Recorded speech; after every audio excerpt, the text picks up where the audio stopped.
Boa noite a todos, aqui é o professor Edson Minami, mais uma vez nosso segundo encontro aqui do canal A História é Outra, falando sobre cruzadas. Então, nós vimos no vídeo anterior que o assunto cruzadas, ele está inserido dentro do desenvolvimento, do crescimento, né, do cristianismo no continente europeu, por volta do ano 1000, 1100, né? Eu lembrei uma coisa importante, né, a mentalidade do homem medieval. Acho que esse ponto é importantíssimo, por isso que eu coloquei de novo aqui o slide, né? Aproveito também para colocar referência, né, no final do vídeo anterior, o slide tinha uma pequena falha, né, não estava colocado ali corretamente. Então, aqui está a referência, o livro do Rodney Stark, Os Batalhões Sagrados, é um livro que foi publicado há pouco tempo, ano passado. E ele nos lembra, né, a importância da religiosidade popular para a Primeira Cruzada, né, o apelo popular. Esse apelo vai se perder ao longo do tempo, né? Já antecipando, as cruzadas, elas ocorreram, né, um total de 8, né? Claro que vamos assim dizer, se convencionou chamar de cruzada a chamada às armas dos cristãos pelo Papa, né? Então, uma convocação onde o Papa ele concedia a indulgência plenária, ou seja, a remissão total dos pecados, a quem participasse da expedição, da cruzada, né? Então, como eu coloquei aqui, eu já tinha falado um pouquinho no vídeo anterior, o termo cruzada ele surge no século XVIII. Antes se falava de peregrinação, trânsito, viagem para o ultramar, né? Logo, podemos descrever a cruzada, né, como peregrinação armada em direção à Terra Santa, Jerusalém, né? Essas peregrinações, é uma coisa que eu acabei até esquecendo de falar no primeiro vídeo, não é uma característica do período ano 1000, é sempre do cristianismo, né? Lembrar, então, por exemplo, aqui de memória, lembrando, por exemplo, passagem da vida de São Jerônimo, onde ele descreve todo o itinerário de viagem para os locais, né, referentes à vida de Jesus, né, na Terra Santa. Então, Jerusalém, Belém, Nazaré, etc. Então, o ato de peregrinar já vem de muito tempo, né? Ele vai se consolidar, vamos assim dizer, na vida do cristão da Idade Média, ainda na Antiguidade, na verdade, não é nem na Idade Média, com Santa Helena, né? Santa Helena, cara, quem não saiba, não sabe, era a mãe do imperador Constantino Grande, o imperador que, em 313, baixou o Edito de Milão e oficializou o cristianismo, né? Ou seja, extinguiu as perseguições e o cristianismo passou a ser tratado como uma religião lícita, né? Ou seja, permitida pelo Estado. Claro que, no caso de Constantino, o cristianismo vai gozar de uma série de privilégios, né? Né? Inclusive, o Rodney Stark, no seu livro, ele classifica como desastrosa, né? A proteção, o patrocínio que Constantino Grande deu à igreja, porque criou um vínculo, né, da igreja com o poder civil, algo que ao longo dos séculos vai ser fortemente contestado, né? Mas essa premissa sempre vai ocorrer durante toda a Alta Idade Média. Aí aqui no slide eu coloquei uma anotação, quer dizer, no começo do século XI, uma nova dinastia muçulmana, né, os Fatimidas, eles proíbem a devoção ao Santo Sepulcro e o sultão lá, Hakim, ele ordena, né, a demolição da Basílica do Santo Sepulcro, né, que é o local onde Santa Helena, na sua peregrinação a Jerusalém, encontrou a verdadeira cruz de Cristo, a cruz dos dois ladrões, né, que foram crucificados junto com Cristo, mais a própria cruz de Jesus, né? Então, houve uma demolição, quer dizer, o Islã ele vai alternando períodos de relativa tolerância com períodos de grande perseguição, né? Aí seria preciso uma outra aula só para explicar isso, né? O problema que é considerado anátema, né? Essa proposição, né? De você querer interpretar o texto do Corão, né? A ideia de que o Corão foi ditado diretamente por Deus, quer dizer, então não cabe interpretação, ou seja, tudo que está no livro sagrado tem que ser interpretado como ele está, isso cria uma série de problemas, né? Não há uma exegese, como temos no caso do cristianismo, do protestantismo, né? E, enfim, mas os fatimidas, depois os turcos seljúcidas, né, que vão tomar Terra Santa décadas depois, já na segunda metade do século XI, vão renovar as perseguições. E aí, nesse momento, que é organizada a Primeira Cruzada, né, no Concílio de Clermont-Ferrand, na França, né, o Papa Urbano II, né, vale lembrar que era um Papa ligado a um movimento muito forte de renovação do poder papal na Idade Média, chamado Reforma de Cluny, né, a Reforma cluniacense da Igreja, onde muitos desses monges, né, de cluniacenses, a Reforma de Cluny, ela era um ramo da beneditino, né, um ramo da ordem beneditina, e o Papa Urbano II ele era ligado a essa reforma e conclama a cruzada, né, respondendo ao apelo dos imperadores bizantinos para ajudá-los a libertar os lugares santos. Aí vale a pena notar há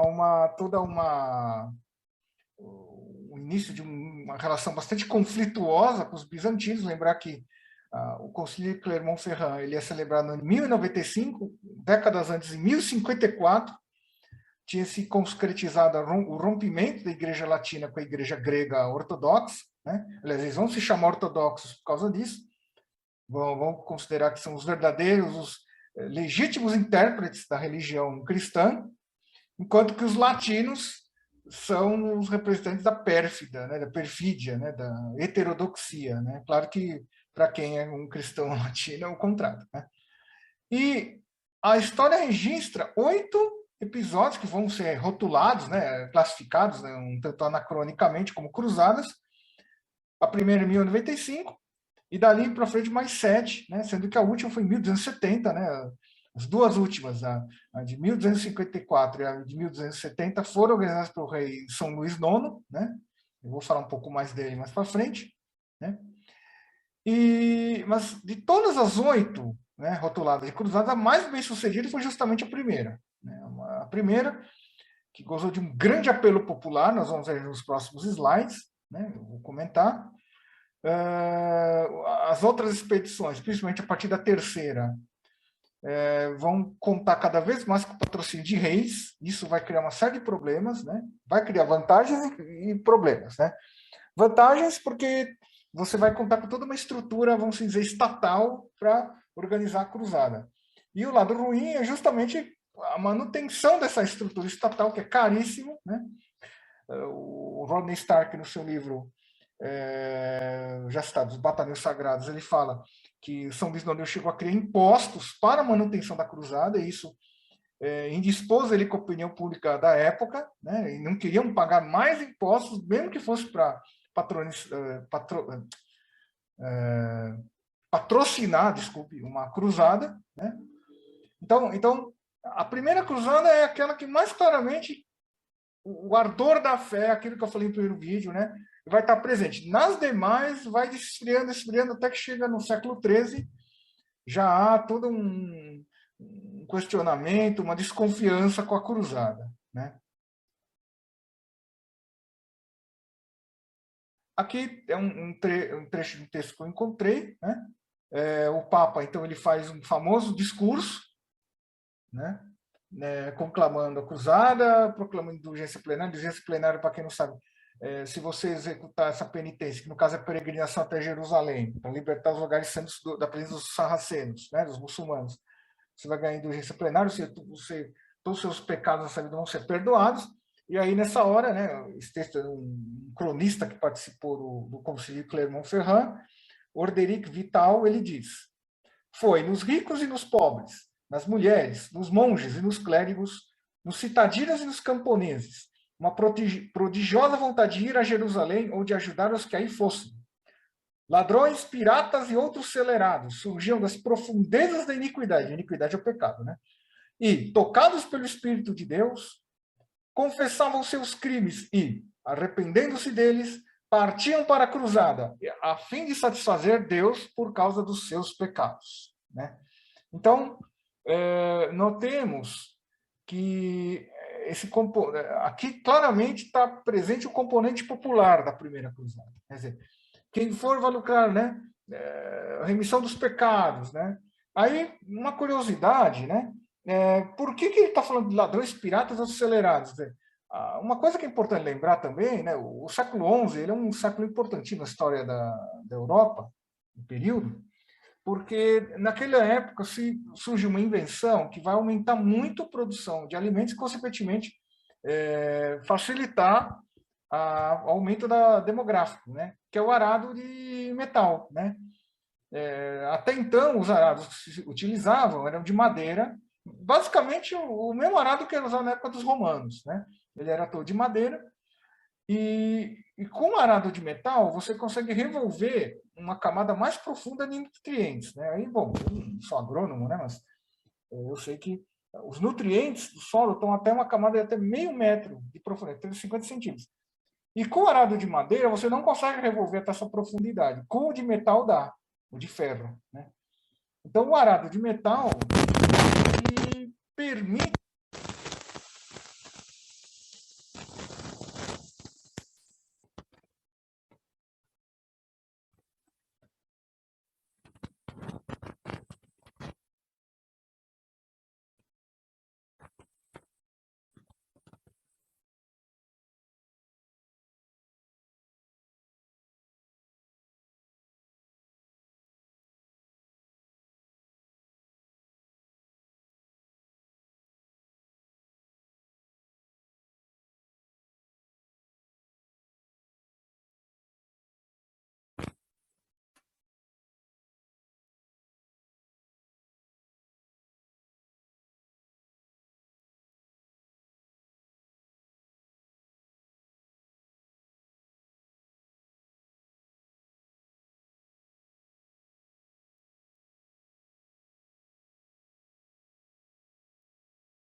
oração.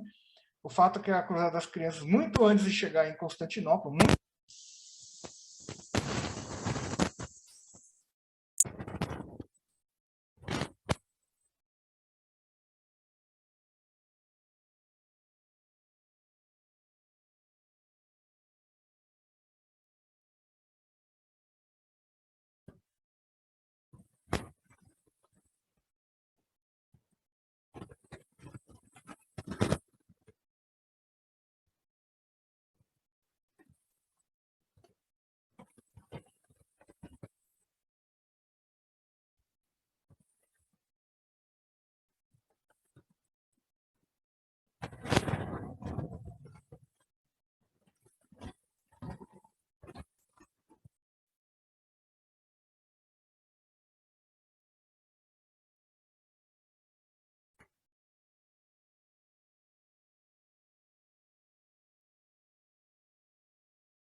E as crônicas judaicas são terríveis, né? Desaparece todo o brilho, o esplendor que os cronistas católicos cristãos colocam para as cruzadas, né? Bom, mas voltando, havia uma segunda rota via Itália, né?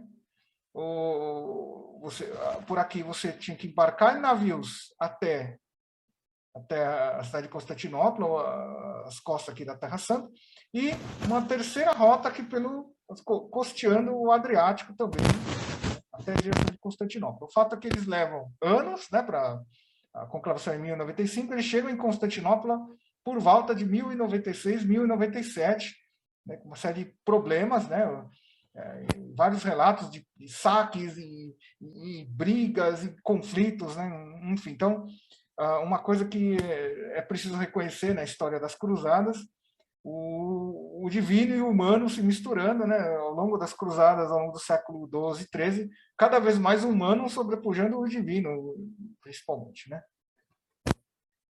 Bom, uma coisa que os cronistas eles não costumam dizer, né, mas é preciso comentar, que as cruzadas elas tinham uma grande participação de mulheres, né?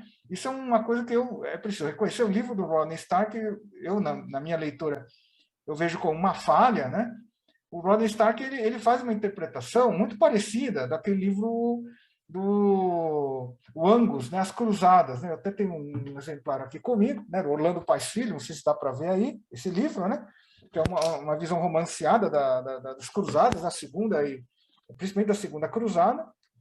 E tanto o livro do Orlando Paes Filho quanto o do Rodney Stark, eles partem da ideia de que a cruzada é um fenômeno puramente militar, então a participação é predominantemente masculina. Essa outra historiadora, né, a Regine Pernoud, né, uma historiadora francesa, e ela também é arquivista. Então, muito do que ela fala nos seus livros, ela se baseia em documentos. Né? Então, isso que eu vou dizer é o sabor, né, da fala da Pernoud, né? E ela fala, né, que muitas mulheres participaram das cruzadas, né? Então, em vários relatos do livro, ela fala que muitos cavaleiros reclamavam das carroças que transportavam enxovais, que transportavam peças de higiene, material de higiene, de toalete, etc, etc. Aí ela fala, né, aqui eu separei o caso de duas mulheres, né? Uma era a esposa do rei das Duas Sicílias, o normando Roberto Guiscardi, né? Lembrar que o Roberto Guiscardi ele viu os 3 filhos se engajarem na cruzada, e aí a esposa também se engajou, mas ela também sabia usar armas. Né? Então, ela diz, né? Sichergeit, mulher de Roberto Guiscardi, capaz de se armar como um soldado e lutar, ou reunir fugitivos para trazê-los de volta ao combate. Ela também cita o caso de uma Florina, filha do duque Eudes I de Borgonha, que teria combatido ao lado de Suenon, filho do rei da Dinamarca. Ambos haviam decidido casar-se em Jerusalém. Porém, atacados nos desfiladeiros da Capadócia, ali na região de hoje a Turquia, os dois noivos teriam morrido sob as flechas turcas antes de alcançarem seu objetivo, ou seja, uma espécie de Romeu e Julieta cruzadístico. Né? Enfim, né? Então, peculiaridades. Esse livro da Pernoud é um livro difícil de encontrar, infelizmente, mas eu acho que ele, nesse ponto, né, essa questão da participação das mulheres, das crianças, dos não combatentes, o resultado dela no livro é mais feliz que nesse ponto que o do Rodney Stark. Né? Embora o livro do Stark tenha uma série de méritos, né, além de estar bastante atualizado, é um livro recente, mas eu acho que se ressente um pouco dessa ausência do elemento não masculino na cruzada, né? Aí também é explicado pela própria metodologia da Regine Pernoud, né? A Pernoud é uma autora que procura revigorar uma espécie de um feminismo católico, né? Então é natural que ela dê uma ênfase muito grande à participação das mulheres na história, principalmente da Idade Média. Né? E aqui eu separei um outro relato de uma outra mulher, também está retirado do livro da Pernoud, que é uma das crônicas mais importantes da Primeira Cruzada, uma crônica grega, né, de Alexia Comneno, que era filha do imperador bizantino da época. Né?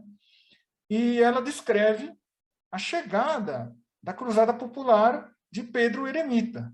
Então, ela diz assim: era uma multidão incomensurável de homens do povo, com mulheres e crianças, todos com as cruzes vermelhas no ombro. O ato de costurar, a cruz vermelha, como indicando, fez o voto de participar da cruzada. Isso, no momento do concílio de Clermont-Ferrand, em 1095, já tinha sido feito.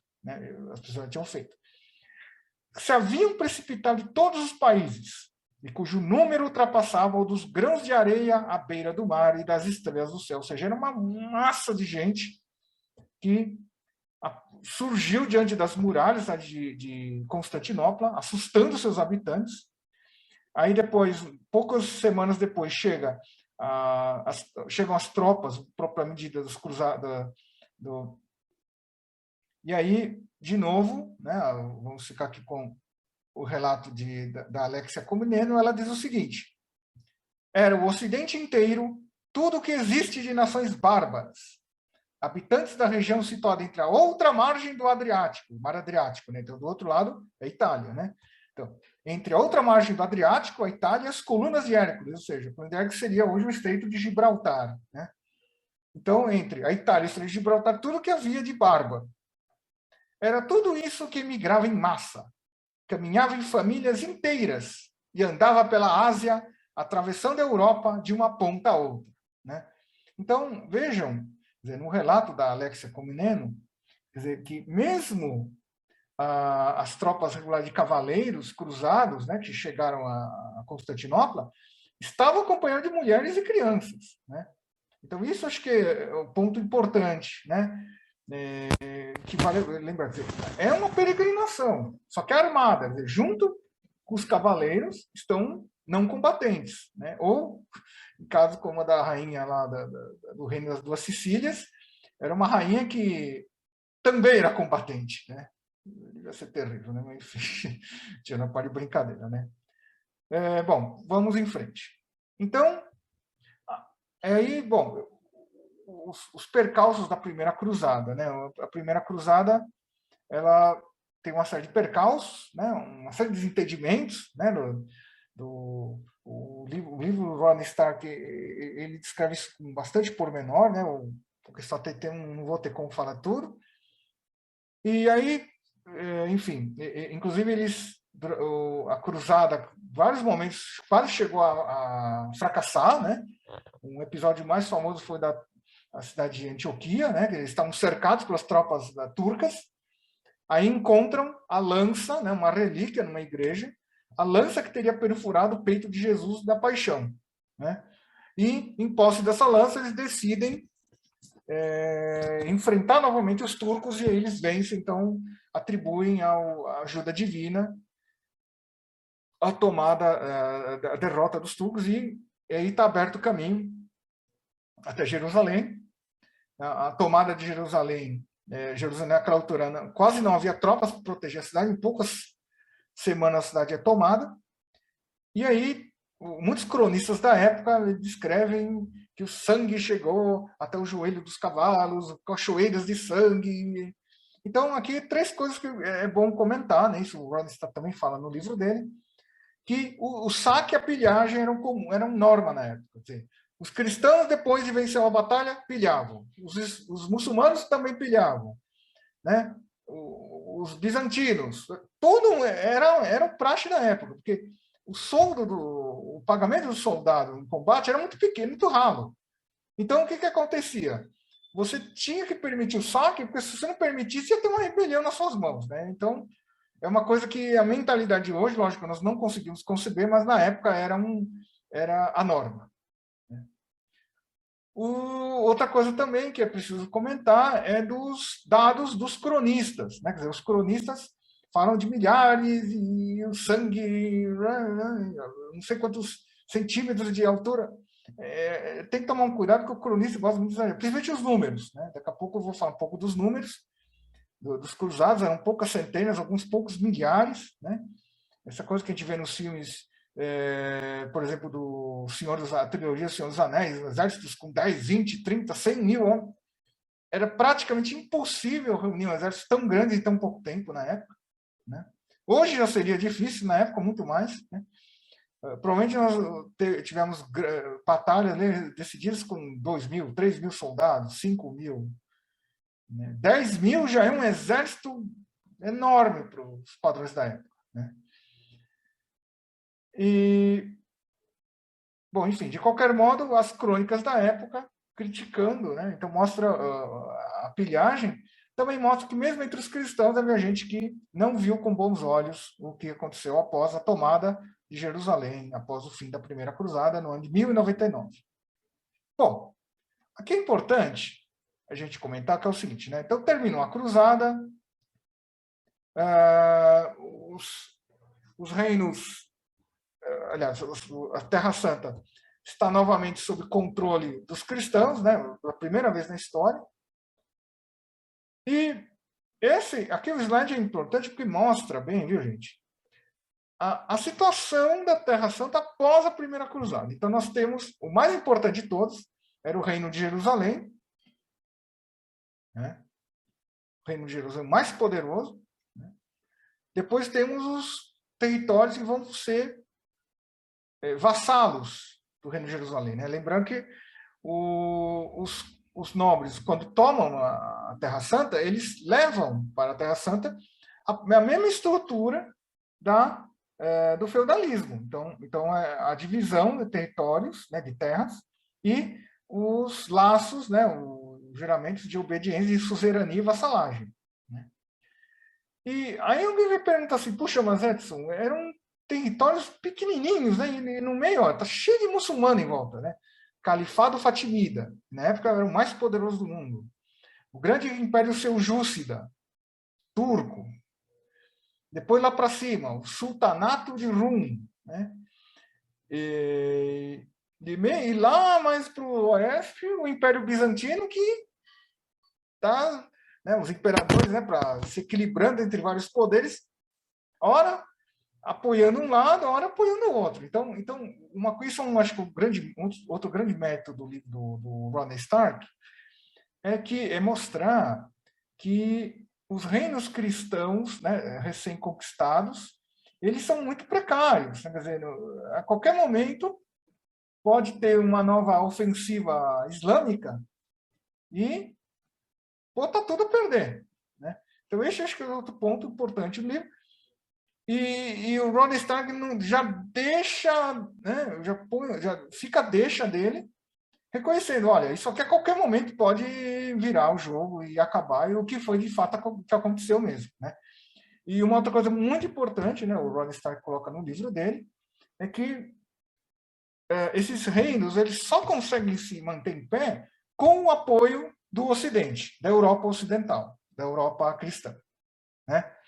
Então, porque a ideia com a Primeira Cruzada é que todos esses territórios passariam para o controle do Império Bizantino, o que não ocorreu, né? Por causa de uma série de brigas, né? Os cristãos não confiavam nos bizantinos, né? Os latinos não confiavam nos bizantinos, né? De toda aquela situação que eu falei há pouco, de desconfiança, né? O cisma do Oriente tinha ocorrido poucas décadas antes, né? Então, tanto latinos quanto gregos se viam cada um como heréticos, né? Então dá para imaginar que era um clima horroroso, né, que havia entre eles. Então eles mesmo têm que se arrumar. Só que para isso precisa o quê? Um contínuo fluxo de soldados e de dinheiro e de colonos, né, para abastecer esses territórios, né? Enfim, ou seja, esse outro ponto que o Ron Stark no livro ele tenta desfazer, né, a ideia de que era um projeto do neocolonialismo europeu. Não era, né? Ele vai mostrar que mesmo que se algum momento foi um projeto plenamente fracassado. Aí, como eu estava falando há pouco da manutenção dos territórios, surge também um outro problema, né? Quer dizer, como que a gente vai garantir minimamente a segurança desses territórios? E aí surge a ideia, é algo típico da Idade Média, o monge cavaleiro. Né? Então, é um soldado armado com um cavalo e faz um voto religioso. E na Idade Média, nós vamos ter, então, o surgimento dessas ordens. Né? As mais famosas eram a Ordem dos Templários, a Ordem dos Defensores do Templo de Jerusalém, a mais badalada, a mais rica que vai surgir no período. Mas outras ordens também eram muito importantes. A dos hospitalários, né? Está grafado errado, mas é hospitalários.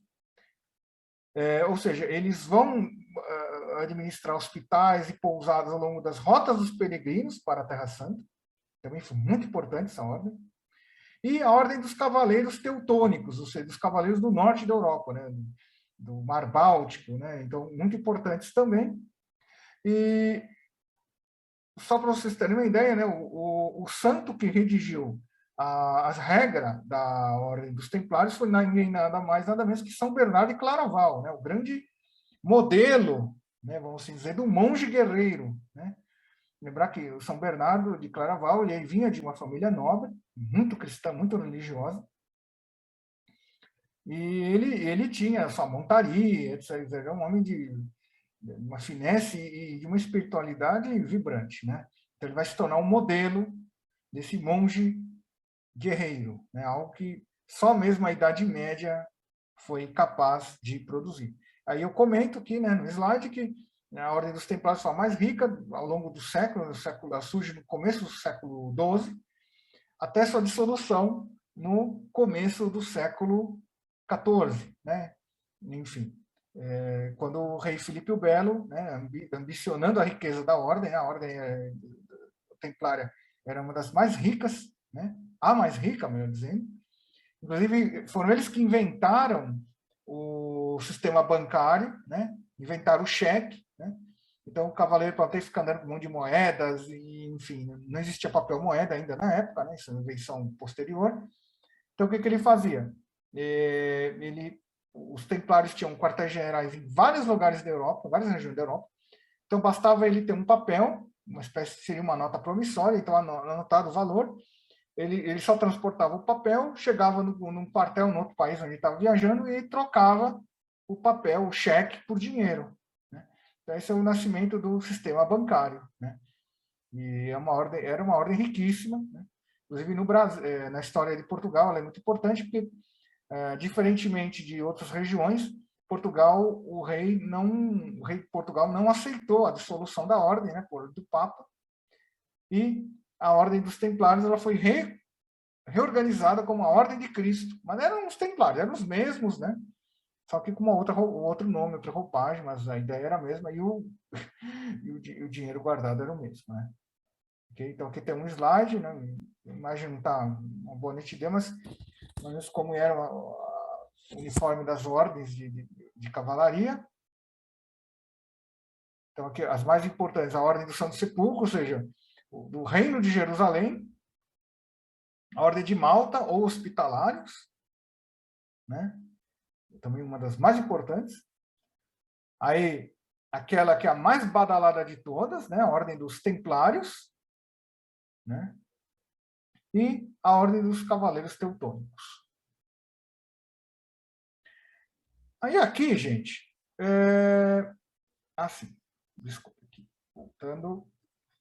Eu queria ver com você, quer dizer, o que é basicamente a Ordem de Cavalaria, né? Então, a Ordem de Cavalaria, ela pressupõe uma série de virtudes, né? O professor Ricardo Acosta, no prefácio do livro da Ordem de Cavalaria, do Raimundo Lúlio, ele comenta, quer dizer, é uma ideologia, quer dizer, é algo que não necessariamente tem um contato com a realidade, mas, de qualquer modo, a partir do momento que você tenta transformar a ideologia em realidade, ela tem um pé, né? Não total, mas tem, né?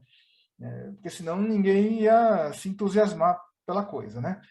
E aí que tem um trecho do livro, né, uma citação do próprio Lúlio, onde ele diz, né, quer dizer, o ofício de cavaleiro é manter e defender a santa fé católica pela qual Deus, o Pai, enviou seu Filho para encarnar na Virgem gloriosa Nossa Senhora, Santa Maria, e para a fé ser honrada e multiplicada. Sofreu neste mundo muitos trabalhos e muitas afrontas e grande morte.